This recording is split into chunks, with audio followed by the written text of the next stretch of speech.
నమస్తే, welcome to V97 news. ముందుగా headlines. Cargo నౌకపై క్షిపణులతో హౌతీల దాడి, 3 మృతి.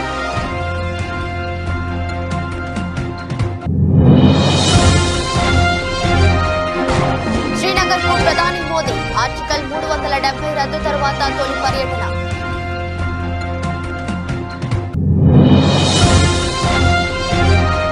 టీడీపీ జనసేన బీజేపీ పొత్తుపై ఉత్కంఠ, ఢిల్లీ చేరిన వ్యవహారం.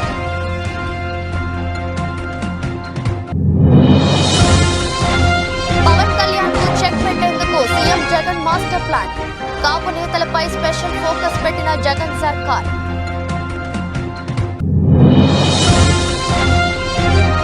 టచ్ చేస్తే అంతు చూస్తా, మరో 10 ఏళ్లు మనది అధికారం, CM Revanth mass warning.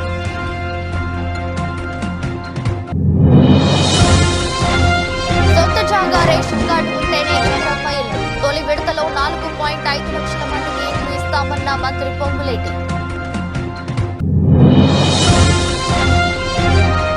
Ashwin కు 100వ test, team India guard of honour video.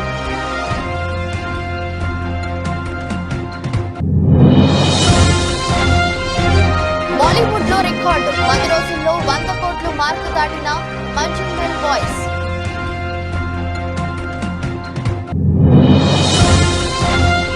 లాభాలతో ప్రారంభమైన మార్కెట్ సూచీలు, 74,143 వద్ద కొనసాగుతున్న సెన్సెక్స్. యెమెన్లోని హౌతీ తిరుగుబాటుదారులు నానాటికి రెచ్చిపోతున్నారు. హామస్ ఇజ్రాయెల్ యుద్ధం జరుగుతున్న క్రమంలో హామస్ కు మద్దతుగా ఎర్ర సముద్రం మీదుగా రాకపోకలు సాగించే వాణిజ్య నౌకలే లక్ష్యంగా దాడులకు తెగబడుతున్నారు. ఈ దాడుల్లో ఇప్పటి వరకు నౌకలకే నష్టం వాటిల్లింది. అయితే హౌతీ రెబెల్స్ జరుపుతున్న దాడుల్లో తొలిసారిగా మరణాలు సంభవించాయి. గ్రీస్ యాజమాన్యానికి చెందిన ట్రూ కాన్ఫిడెన్స్ కార్గో నౌక బార్బడోస్ జెండా చైనా నుంచి సౌదీ అరేబియాలోని జెడ్డాకు వెళ్తుంది. ఆ నౌకపై గల్ఫ్ ఆఫ్ ఎడెన్ హౌతీ తిరుగుబాటుదారులు క్షిపణులతో దాడి చేశారు. ఈ దాడిలో కార్గో నౌక తీవ్రంగా దెబ్బతినింది. ఈ ఘటనలో 3 సిబ్బంది ప్రాణాలు కోల్పోయారు. మరో 6 గాయపడినట్లు అమెరికా అధికారులు ధృవీకరించారు. ఘటన జరిగిన సమయంలో నౌకలో సుమారు 20 మంది సిబ్బంది, 3 సాయుధ గార్డులు ఉన్నట్లు తెలిసింది. వారిలో భారత్ కు చెందిన 1, వియత్నాంగా చెందిన 4, ఫిలిప్పైన్స్ కి చెందిన 15 మంది సిబ్బంది ఉన్నట్లు నౌక యాజమాన్యం తెలిపింది. యెమెన్ నగరం ఎడెన్ కు 90 కిలోమీటర్ల దూరంలో ఈ దాడి జరిగినట్లు పేర్కొంది.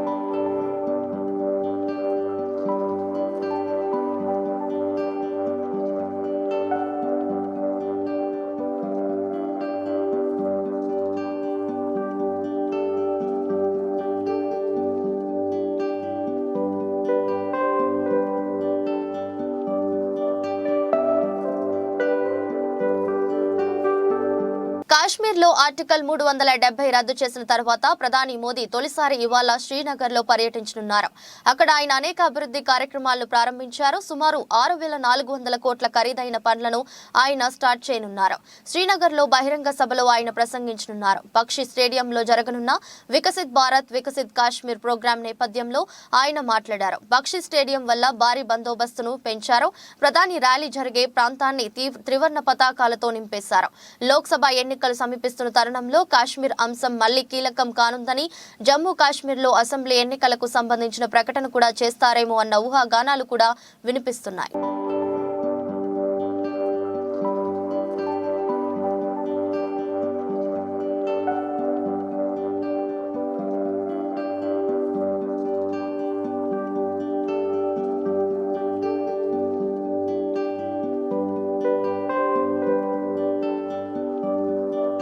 ఏపీలో పొత్తుల పంచాయతీ రసవత్తరంగా మారింది. బీజేపీతో టీడీపీ జనసేన కూటమి పొత్తు వ్యవహారం ఢిల్లీకి చేరింది. బీజేపీతో పొత్తు సంగతి తేలిన తర్వాతే TDP Janasena second list release చేయాలని చంద్రబాబు పవన్ కళ్యాణ్ నిర్ణయించారు. ఇవాళ సమావేశమైన ఇరు పార్టీల నేతలు పొత్తులు సెకండ్ లిస్టుపై దాదాపు గంటన్నర సేపు చర్చించారు. బీజేపీతో చర్చలు పూర్తయ్యాకే రెండో జాబితా విడుదల చేయాలని డిసైడ్ అయ్యారు. మరోవైపు నెక్స్ట్ లిస్టుపై బీజేపీ కోర్ కమిటీ ఇవాళ రేపు సమావేశం కానుంది. ఈ సమావేశాల్లో ఏపీలో టీడీపీలో పొత్తులపై క్లారిటీ వచ్చే అవకాశం కనిపిస్తుంది. ఏపీ బీజేపీ అధ్యక్షురాలు పురంధేశ్వరి ఇప్పటికే ఢిల్లీలో ఉన్నారు. ఇక చంద్రబాబు ఢిల్లీ టూర్ పై 2 రోజులుగా ఊహాగానాలు కొనసాగుతున్నాయి. పొత్తుల అంశంలో దాగుడు మూతలకు తెరపడే అవకాశం కనిపిస్తుంది. ఫిబ్రవరి 7వ తేదీ నుంచి అమిత్ షాను చంద్రబాబు కలిసినప్పటి నుండి పొత్తు ఉంటుందా ఉండదా అనే సంశయం ఇప్పటి వరకు కొనసాగింది. తాజాగా అందిన కీలక సమాచారం ప్రకారం చంద్రబాబు రేపు ఢిల్లీ వెళ్లనున్నారు. పవన్ కళ్యాణ్ కూడా వెళ్లనున్నారు. దీనిపై అధికారికంగా సమాచారం వచ్చింది. టీడీపీ లాంఛనంగా ఎన్డీఏలో చేరే అవకాశం ఉంది. ఆ తర్వాత సీట్ల సర్దుబాటు గురించి ఢిల్లీ పెద్దలతో చంద్రబాబు చర్చించే ఛాన్స్ ఉంది. అప్పుడు ఢిల్లీ పెద్దలు ఒక కమిటీ వేసి టీడీపీ జనసేనతో ఏపీలో సీట్ల సర్దుబాటుపై చర్చలను ముందుకు తీసుకెళ్లే అవకాశం ఉంది. అదంతా రాష్ట్ర స్థాయిలో జరిగే ఛాన్స్ ఉంది.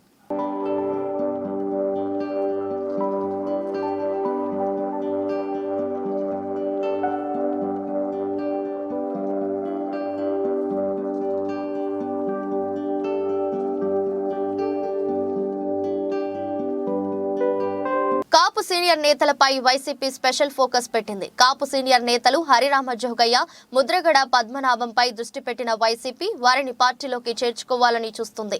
ఇప్పటికే హరిరామ జోగయ్య కుమారుడు సూర్యప్రకాష్ ను పార్టీలో చేర్చుకుంది వైసీపీ. ముద్రగడతో కూడా సంప్రదింపులు జరిపింది. త్వరలోనే ఆయన వైసీపీలో చేరబోతున్నట్లుగా తెలుస్తుంది. ఏదో ఒక నియోజకవర్గం నుంచి ఆయనను బరిలోకి దింపాలని వైసీపీ భావిస్తుంది. మరోవైపు వంగవీటి రాధాను పార్టీలోకి తెచ్చేందుకు వైసీపీ ప్రయత్నిస్తుంది. వంగవీటి రాధాను బందర్ ఎంపీగా పోటీ చేయించాలని వైసీపీ ప్లాన్ చేస్తుంది. కాపు సామాజిక వర్గంపై వైసీపీ ఫోకస్ పెట్టింది. ప్రధానంగా కాపులు ఎక్కువగా ఉండే ప్రాంతాలలోని ముఖ్య నేతలకు వలవేసే పనిలో వైసీపీ ఉంది. ఇప్పటికే కాపు సీనియర్ నేతలు, కాపు పెద్దలుగా ఉన్న హరిరామ జోగయ్య, ముద్రగడ పద్మనాభం ఇద్దరిని తమ వైపు తీసుకునే ప్రయత్నాల్లో వైఎస్ఆర్సీపీ ఉంది. గతంలోనూ వైసీపీలో చేరేందుకు ముద్రగడ అన్ని ఏర్పాట్లు చేసుకున్నారు. కానీ చివరి నిమిషంలో ఆగిపోయింది. రాజకీయ, సామాజిక సమీకరణాల నేపథ్యంలో ముద్రగడ చేరిక పెండింగ్ లో పడింది. ఆ తర్వాత ముద్రగడ జనసేన వైపు చూశారు. జనసేనలో చేరికకు సంబంధించి సంప్రదింపులు కూడా జరిగాయి. అయితే ఆ ప్రక్రియ ఆగిపోయింది. తాజాగా ఆయన వైసీపీలో చేరేందుకు సుముఖత వ్యక్తం చేశారు. ఇప్పటికే వైసీపీ కీలక నేత, ఉభయ గోదావరి జిల్లాల రీజనల్ కోఆర్డినేటర్ మిథున్ రెడ్డి ఇప్పటికే ముద్రగడతో మాట్లాడారు. ఈ నెల 12న ముద్రగడ సీఎం జగన్ ను కలవబోతున్నారని సమాచారం. ముద్రగడ వైసీపీలో చేరతారా లేక మద్దతు మాత్రమే ప్రకటిస్తారా లేదంటే తన కుమారుడిని వైసీపీలో చేరుస్తారా అన్న దానిపై క్లారిటీ రావాల్సి ఉంది. జనసేన పవన్ కళ్యాణ్ కు మద్దతుగా ఉంటూ వచ్చిన మరో కాపు సామాజిక వర్గం కీలక నేత హరిరామ జోగయ్య పైన వైసీపీ ఫోకస్ పెట్టింది. టీడీపీతో పొత్తులో భాగంగా పవన్ కళ్యాణ్ 24 సీట్లకే పరిమితం కావడం పట్ల హరిరామ జోగయ్య తీవ్రంగా వ్యతిరేకించారు. జనసేనకు దూరంగా ఉంటున్నారు. ఈ క్రమంలో ఆయన పైన వైసీపీ ఫోకస్ పెట్టింది. పాలమూరు బిడ్డను సీఎంను చేసిన ఘనత కాంగ్రెస్దే అన్నారు తెలంగాణ ముఖ్యమంత్రి రేవంత్ రెడ్డి. పాలమూరు ప్రజలకు ఇచ్చిన గౌరవం ఇది అని ఆయన అన్నారు. డిసెంబర్ 3న తెలంగాణకు పట్టిన పీడ వదిలిందన్నారు సీఎం రేవంత్ రెడ్డి. కార్యకర్తల వల్లే మనం అధికారంలో ఉన్నామన్నారు. తెలంగాణ రాష్ట్రానికి రావాల్సిన నిధుల కోసం కేంద్రంతో కోట్లాడతానని తేల్చి చెప్పారు. ప్రధాని మోదీ చెవిలో తాను గుసగుస చెప్పలేదన్నారు. అతిథి మన ఇంటికి వస్తే గౌరవించాలని వెళ్లాను. మోదీ తెలంగాణకు సహకరించకపోతే ఎదిరిస్తా. బిల్లాతో అయినా కేడీతో అయినా కోట్లాడతా. బీఆర్ఎస్ అంటే బిల్లా రంగ సమితి. గత పాలకులు పాలమూరుకు ఏమైనా తీసుకొచ్చారా? 10 కొక్కుల్లా పందేళ్లు దోచుకున్నారు. పాలమూరు జిల్లాకు బీఆర్ఎస్ ఏం చేసింది? కాంగ్రెస్ ప్రభుత్వాన్ని టచ్ చేస్తే మీ అంతు చూస్తా, ఎవరికి అన్యాయం చేశానని ప్రభుత్వాన్ని పడగొడతామంటున్నారు. ఇందిరమ్మ రాజ్యాన్ని చూసి కళ్ళు మండుతున్నాయా అని నిప్పులు చెరిగారు సీఎం రేవంత్. పాలమూరు నుంచి లోక్సభ ఎన్నికల శంఖారావం పూరించారు సీఎం రేవంత్ రెడ్డి. మహబూబ్ నగర్ లో కాంగ్రెస్ ప్రజా దీవెన సభలో సీఎం రేవంత్ రెడ్డి మాట్లాడారు. బీజేపీ, బీఆర్ఎస్ పార్టీలపై విరుచుకుపడ్డారు. నేనేమి తలుపులు మూసి కాళ్లు పట్టుకోలేదు అంటూ బీఆర్ఎస్ విమర్శలకు స్ట్రాంగ్ కౌంటర్ ఇచ్చారు సీఎం రేవంత్ రెడ్డి. ఆత్మ బలిదానాలు చేసుకొని అమరులై ఈ రోజు తెలంగాణ రాష్ట్రాన్ని సాధించింది.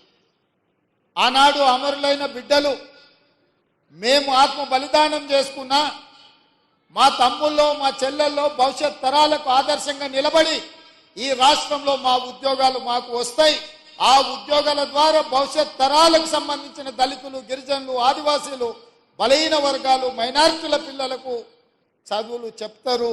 తద్వారా వాళ్ళు దేశ అభివృద్ధిలో భాగస్వాములు అవుతారు అని చెప్పి వాళ్ళు ఆత్మ బలిదానాలు చేసుకున్నారు. ఆ ఆత్మ బలిదానాల స్ఫూర్తితో ఏర్పడ్డ తెలంగాణ రాష్ట్రం ఆనాటి ప్రభుత్వం ఆ స్ఫూర్తితో పనిచేయాల్సింది వదిలేసి కుటుంబం యొక్క సంక్షేమం కోసం, కుటుంబంలో ఉన్న వ్యక్తుల పదవుల కోసం, వాళ్ళ యొక్క లాభార్జన, వాళ్ళ యొక్క ధనదాహం తీర్చుకోవడానికి గత 10 సంవత్సరాలు వాళ్ళు అదే పనిలో మునిగి తేలిరు. ఫామ్ హౌస్ మత్తులో వాళ్ళు ఉండి లక్షలాది నిరుద్యోగ యువకుల యొక్క ఆకాంక్షలు నెరవేర్చడంలో వాళ్ళు వైఫల్యం చెందిన. మీరందరూ దిల్సుఖ్ నగర్ సెంటర్లోనో, అశోక్ నగర్ చౌరస్తాలోనో, అమీర్పేట జంక్షన్లోనో గ్రామాల నుంచి పేద తల్లిదండ్రులు రూపాయి కూడబెట్టి ఉపాధి హామీ కూలికి పోయి సంపాదించి మీకు పంపిస్తే కోచింగ్ సెంటర్ల చుట్టూ తిరుగుతూ దిల్సుఖ్ నగర్లోనో రకరకాల ప్రాంతాలలో మీరు కష్టపడి చదువుకున్నారు. నోటిఫికేషన్ ఎప్పుడు ఇస్తారో తెలీదు. పరీక్షలు నిర్వహిస్తే ప్రశ్నాపత్రాలు ఏ జిరాక్స్ సెంటర్లో తేలుతాయో తెలీదు. ప్రశ్నాపత్రాలను ఎవరు దిద్దుతారో దిద్దే వాళ్ళ మీద నమ్మకం లేదు, ఫలితాలు ప్రకటించే వాళ్ళ మీద విశ్వాసం లేదు. ఈ రకంగా అపనమ్మకంతో అసలు ఎప్పుడు ఏం జరుగుతుందో తెలియని పరిస్థితుల్లో మీరందరూ కష్టపడి కొట్లాడి ఇక మా ఉద్యోగాల గురించి అడగడం కాదు, అధికారంలో ఉన్న కేటీఆర్ ఉద్యోగాలు ఊడగొడితేనే మీ ఉద్యోగాలు వస్తాయన్న ఆలోచనతోటి ఉద్యోగాలు అడగడం మానేసి తండ్రి కొడుకు, మామ అల్లుడు, కూతురు తండ్రి ఉద్యోగాలు సొంత జాగా ఆహార భద్రత కార్డు ఉన్న వారికే ఇందిరమ్మ ఇండ్ల పథకం కింద ఆర్థిక సాయం మంజూరు చేస్తామని గృహ నిర్మాణ శాఖ మంత్రి పొంగులేటి శ్రీనివాస్ రెడ్డి స్పష్టం చేశారు. తొలి విడతలో ఒక్కొక్క నియోజకవర్గంలో 3,500 చొప్పున మొత్తం రాష్ట్రంలో 4.5 లక్షల మందికి ఇండ్లు మంజూరు చేస్తామని చెప్పారు. ఈ నెల 11న భద్రాచలంలో రాములోరి సన్నిధిలో ముఖ్యమంత్రి రేవంత్ రెడ్డి ఈ పథకానికి శ్రీకారం చుడతారని తెలిపారు. ఇందిరమ్మ ఇండ్ల పథకంపై బుధవారం ఆయన సచివాలయంలో హౌసింగ్ బోర్డు అధికారులతో సమీక్ష నిర్వహించారు. ఈ సందర్భంగా పొంగులేటి మాట్లాడుతూ తమ ప్రభుత్వం 6 గ్యారంటీల అమలులో భాగంగా ఇందిరమ్మ ఇండ్ల పథకం కింద ఇల్లు లేని వారికి ఇంటి స్థలం ఉన్న వారికి ఇంటి నిర్మాణానికి 5 లక్షల సాయం అందించడానికి అవసరమైన కార్యాచరణ ప్రారంభించిందని చెప్పారు. ఈ పథకాన్ని తెలంగాణ రాష్ట్ర హౌసింగ్ కార్పొరేషన్, జిల్లా కలెక్టర్లు, మున్సిపల్ కమిషనర్లు పర్యవేక్షిస్తారని తెలిపారు. తొలి విడతలో సొంత స్థలం కలిగిన వారికి ఇందిరమ్మ ఇండ్ల నిర్మాణానికి 5 లక్షల చొప్పున మంజూరు చేస్తామని స్పష్టం చేశారు. 400 చదరపు అడుగులకు తక్కువ కాకుండా ఇండ్లను నిర్మించాలని, హాలు, బెడ్రూమ్, వంటగది, బాత్రూమ్ తప్పనిసరిగా ఉండాలని చెప్పారు. మహిళల పేరు మీదనే ఇండ్లను మంజూరు చేస్తామని, ప్రజాపాలనలో వచ్చిన దరఖాస్తులను పరిశీలించి ఆహార భద్రతా కార్డు ఆధారంగా లబ్ధిదారులను ఎంపిక చేస్తామని వివరించారు. ఇందిరమ్మ ఇండ్ల నిర్మాణానికి సంబంధించిన మార్గదర్శకాలను వెంటనే విడుదల చేయాలని అధికారులకు సూచించారు. 3 కాలేజీల్లో కంటే ది బెస్ట్ కాలేజీగా ఈ నేలకొండపల్లి కాలేజీని చేస్తున్నాం. దీనికి కావాల్సిన నిధులు కానీ ఇతరత్ర తప్పకుండా ప్రభుత్వ పక్షాన సాయం తీసుకుంటాం. రోల్ మోడల్గా ఈ కాలేజీని చేసుకుంటాం. తెలంగాణ రాష్ట్రం ఏర్పడిన 10 సంవత్సరాలు ఏదైతే గత ప్రభుత్వ పరిపాలనలో విద్యని చిన్న చూపు చూశారు అన్నమాట నిజం. అన్ని రంగాల కంటే కూడా బడ్జెట్లో విద్య పట్ల కొంత నిధులు ఏర్పాటు చేసి తీరా నిధులు రిలీజ్ చేసే టైం వచ్చేసరికి బడ్జెట్లో పెట్టిన నిధుల్లో సగం కూడా ఖర్చు ఏదైనా ఖర్చు కాలేదంటే మళ్ళీ వచ్చే సంవత్సరం దీనికంటే ఎక్కువ ఫిగర్ చూపిస్తాడు. ఎవరికి ఈ అర్థం కాని కన్ఫ్యూజన్లో రాష్ట్రంలో విద్య డెఫినెట్గా వెనకబడింది అనేది చెప్పకనే తప్పదు. మీ అందరి ప్రేమ అభిమానాలతో ఏ ఇందిరమ్మ రాజ్యాన్ని తెచ్చుకున్నామో ఈ ఇందిరమ్మ రాజ్యంలో విద్యకి, వైద్యానికి పెద్దపీట వేయాలన్నదే ఈ ఇందిరమ్మ రాజ్యంలో మా అందరి ఆశయం. అది మీ కళ కూడా. ప్రతి ఇంటికి ఒక ఉద్యోగం వస్తుందని ప్రతి యువకుడు కలకన్నాడు. కానీ మాటలకే పరిమితమైంది గత ప్రభుత్వం. చేతల్లో నిరుప్రయోగంగా యువతని విస్మరించింది గత ప్రభుత్వం. ఈనాడు ఇందిరమ్మ రాజ్యంలో సుమారు మొదటి 85 రోజుల్లోనే 28,000 ఉద్యోగాలు ఇచ్చిన ఘనత ఈ రాష్ట్ర ప్రభుత్వాన్ని, ఇందిరమ్మ ప్రభుత్వాన్ని. ప్రైవేటు స్కూళ్ళని మరిపించే విధంగా గవర్నమెంట్ సెక్టార్లో ఉన్న స్కూల్స్ని నడిపించాలన్నది ఇందిరమ్మ రాజ్యం యొక్క చిత్తశుద్ధి. ఇటువంటి ప్రభుత్వాన్ని తప్పకుండా మీ దీవెనలతో వచ్చింది. మీ అండదండలు ఉన్నాయి. మంచి పరిపాలన ఇవ్వడానికి ఈ ప్రభుత్వం సిద్ధంగా ఉంది. ఈ ప్రభుత్వం కావాల్సిన అన్ని వసతుల్ని మేడం గారికి చెప్పడం జరిగింది. పై అధికారులతో కూడా అవసరమైతే మాట్లాడి ఎక్కడా నిధులు ఇబ్బంది లేకుండా. భారత senior spinner Ravichandran Ashwin career లో మరో మైలురాయికి చేరుకున్నారు. ఈ మధ్య 500 వికెట్ల క్లబ్ లో చేరిన ఈ ఆఫ్ స్పిన్నర్ 100వ టెస్ట్ మ్యాచ్ ఆడుతున్నాడు. ఈ సందర్భంగా ధర్మశాలలో హెడ్ కోచ్ రాహుల్ ద్రవిడ్ భారత జట్టు ఆటగాళ్లు అశ్విన్ ను ప్రత్యేక అభినందనలు తెలిపారు. కోచ్ ద్రవిడ్ 100వ టెస్ట్ క్యాంప్ ను అశ్విన్ కు బహుకరించాడు. అనంతరం అతడు భార్య ప్రీతి, 2 కూతుళ్లతో కలిసి ఫోటోలు దిగాడు. డ్రెస్సింగ్ రూమ్ నుంచి అశ్విన్ మైదానంలో అడుగు పెట్టేటప్పుడు టీమిండియా ఆటగాళ్లు ఇరువైపులా నిలబడి గార్డ్ ఆఫ్ ఆనర్ తో గౌరవించారు.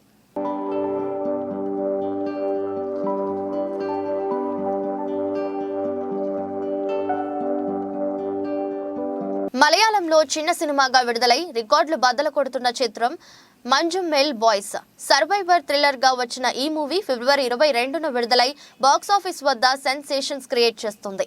కేవలం 5 కోట్ల బడ్జెట్ తో వచ్చిన ఈ చిత్రం రిలీజ్ అయిన రోజు నుంచే పాజిటివ్ టాక్ అందుకొని బాక్సాఫీస్ వద్ద కాసుల వర్షం కురిపిస్తుంది. ఇదిలా ఉంటే తాజాగా ఈ చిత్రం అరుదైన రికార్డును ఖాతాలో వేసుకుంది. రిలీజ్ అయిన 10 రోజుల్లోనే 100 కోట్ల మార్కును దాటి మాలీవుడ్ లో ఈ మార్కును ఫాస్ట్ గా దాటిన సినిమాగా చిత్రీకరించింది. వాస్తవ ఘటనలు ఆధారంగా చేసుకుని తెరకెక్కిన ఈ సినిమాను చిదంబర్ పి పొదువల్ దర్శకత్వం వహించగా సౌబిన్ షాహిర్, శ్రీనాథ్ బసి, బాలు, వర్గీస్, గణపతి, సీనియర్ నటుడు లాల్, అరుణ్ కరియన్, ఖలీడ్ రెహమాన్, అభిరామ్, రాధాకృష్ణ, దీపక్ పరంబోల్, షెబిన్ బెన్సన్ లాంటి స్టార్స్ కీలక పాత్రలు పోషించారు. మరోవైపు ఈ సినిమా తెలుగులోకి రాబోతుంది. ప్రస్తుతం ఈ సినిమా తెలుగుకు సంబంధించి డబ్బింగ్ కార్యక్రమాలు జరుగుతున్నాయని సమాచారం. ఇక ఈ మూవీని మార్చి 15న ప్రేక్షకుల ముందుకు తీసుకురానున్నట్లు మేకర్స్ ప్లాన్ చేస్తున్నట్లు తెలుస్తుంది. ఈ సినిమా కథ విషయానికి వస్తే 2006లో తమిళనాడు కొడైకెనాల్లోని గుణ గుహాలలో జరిగిన వాస్తవ సంఘటన ఆధారంగా రూపొందించబడింది. ఒక ఫ్రెండ్స్ గ్యాంగ్ గుణ గుహాలను సందర్శించడానికి వెళ్ళగా ఆ గ్యాంగ్ లో ఒకరు ప్రమాదవశాత్తు లోయలో పడిపోతారు. అయితే అతడిని కాపాడేందుకు అతని స్నేహితులు చేసిన రెస్క్యూ ఈ సినిమా స్టోరీ. అప్పట్లో సంచలనం సృష్టించిన ఈ ఘటనపై సినిమా రావడంతో ప్రేక్షకులు కాసుల వర్షం కురిపిస్తున్నారు.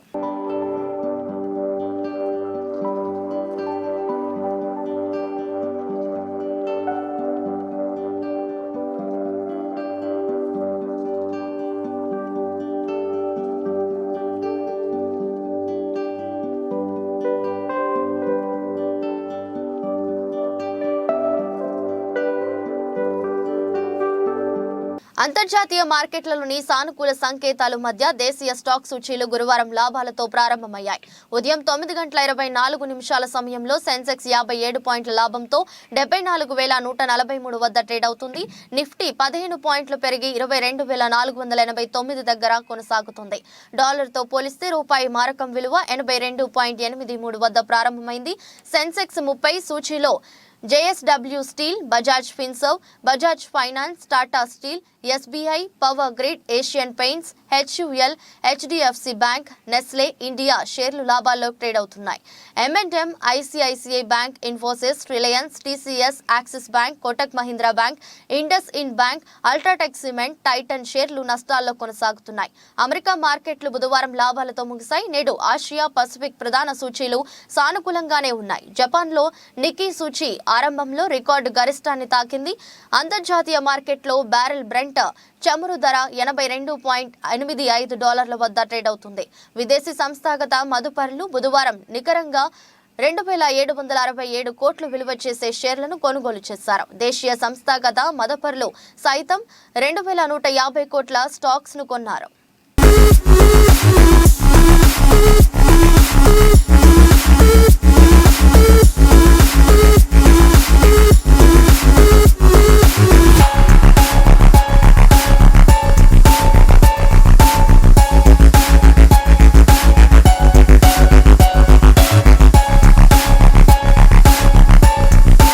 జగిత్యాల జిల్లా రాయకల్ మండలంలోని కొత్తపేట గ్రామం నుండి శివాజీనగర్ వెరుపడి కొత్త గ్రామంగా ఏర్పడింది. ఆలయానికి సంబంధించిన బోర్డుపై మా గ్రామం పేరు ఉండాలంటే మా ఊరి వేరే ఉండాలంటూ 2 గ్రామాల ప్రజలు గొడవకు దిగారు. విషయం తెలుసుకుని తహసీల్దార్ అబ్దుల్ కయ్యాం, జగిత్యాల రూరల్ సిఐ ఆరిఫ్ అలీ ఖాన్ 2 గ్రామాల ప్రజలను సమావేశం చేసి ఈ సందర్భంగా వారు మాట్లాడుతూ 2 గ్రామాలకు చెందిన ప్రజలు నాగాలయం బోర్డుపై కోటపేట్తో పాటు శివాజీనగర్ పేరు పెట్టాలని ఆ గ్రామస్తులు డిమాండ్ చేయగా పాత పద్ధతి ప్రకారమే కొత్తపేట్ అని ఉండాలని ఆ రోజు ఆ ఊరి ప్రజలు స్పష్టం చేశారు. దీంతో సమస్యను ప్రభుత్వం దృష్టికి తీసుకెళ్తామని, అప్పటి వరకు ప్రజలు సమరస్యంగా ఉండాలని వారు సూచించారు. ఎవరైనా చట్ట వ్యతిరేక చర్యలకు పాల్పడితే కేసు నమోదు చేస్తామని సీఐ హెచ్చరించారు. ఈ కార్యక్రమంలో ఎస్ఐ అజయ్, ఆలయ ఈవో విక్రమ్, ఆర్ఐ పద్మయ్య, 2 గ్రామాల ప్రజా ప్రతినిధులు, గ్రామస్తులు తదితరులు పాల్గొన్నారు. ఎప్పుడు నేను లక్ష పెట్టుకుంటా మంచిగా పెట్టుకున్నాను. అట్లా లేడీస్ పైసలు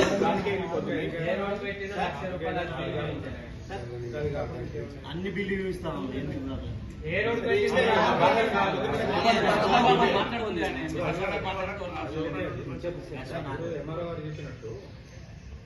బోర్డులో పేరు ఉండడం వల్ల మీకు ఎటువంటి అభ్యంతరం ఉందని చెప్పేసి అడుగుతున్నారు. మీరు ఇప్పుడు అనేది మీ దీంతో ప్రకారం చూసుకుంటే సార్ అది పక్క పెట్టండి. ఇవాళ మేము ఉంటాం, రేపు మా వారసులు వస్తారు, వాళ్ళకి వీళ్ళకి తెలియదు, రేపు వీళ్ళు అక్వైర్ చేసుకుంటారు, వాళ్ళు పక్క చేస్తారని చెప్పేసి మీది అది 100% పేరు ఉండడం వల్ల. అది ఫస్ట్ మెయిన్ రీజన్ అది. అంతే. జగిత్యాల జిల్లా మెట్పల్లి పట్టణంలోని ఎమ్మెల్యే క్యాంపు కార్యాలయంలో ఎమ్మెల్యే డాక్టర్ సంజయ్ మీడియా సమావేశం నిర్వహించారు. ఈ సందర్భంగా ఎమ్మెల్యే మాట్లాడుతూ 11/3/2024 కోరుట్ల నియోజకవర్గ యువకుల కోసం మెగా జాబ్ మేళా నిర్వహిస్తున్నామని, యువకులందరూ సద్వినియోగం చేసుకోవాలని కోరారు. అనంతరం జాబ్ మేళా పోస్టర్ ని ఆవిష్కరించారు. ఈ కార్యక్రమంలో మున్సిపల్ చైర్మన్, ఎంపీపీ, ప్రజా ప్రతినిధులు, కార్యకర్తలు తదితరులు పాల్గొన్నారు.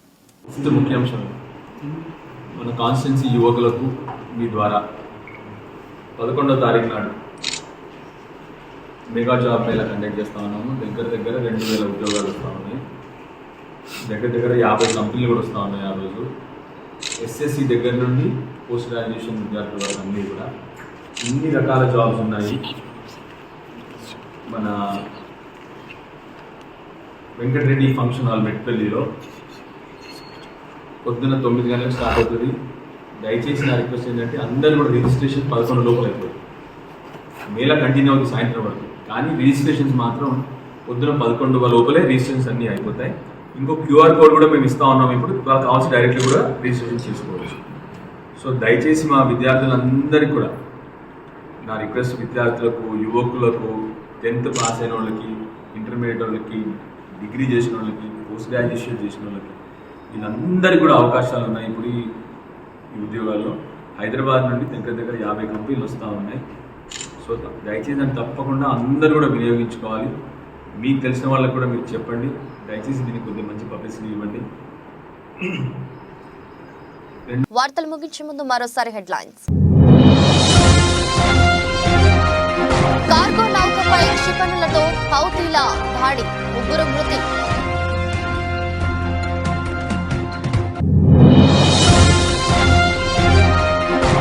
శ్రీనగర్కు ప్రధాని మోదీ, ఆర్టికల్ 370 రద్దు తర్వాత తొలి పర్యటన.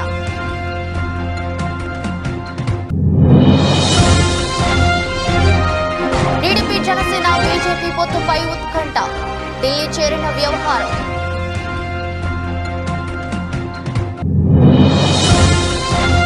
పవన్ కళ్యాణ్ కు చెక్ పెట్టేందుకు సీఎం జగన్ మాస్టర్ ప్లాన్, కాపు నేతలపై స్పెషల్ ఫోకస్ పెట్టిన జగన్ సర్కార్.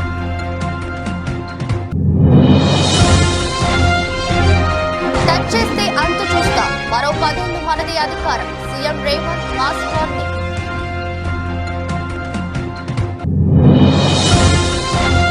సొంత జాగా రేషన్ కార్డు ఉంటేనే ఇందిరమ్మ ఇల్లు, తొలి విడతలో 4.5 లక్షల మందికి ఇండ్లు ఇస్తామన్న మంత్రి పొంగులేటి.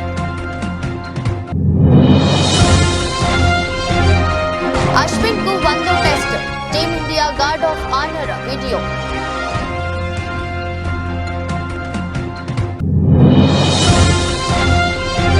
బాలీవుడ్ లో రికార్డు, 10 రోజుల్లో 100 కోట్లు మార్కు దాటిన మంజుమల్ బాయ్స్.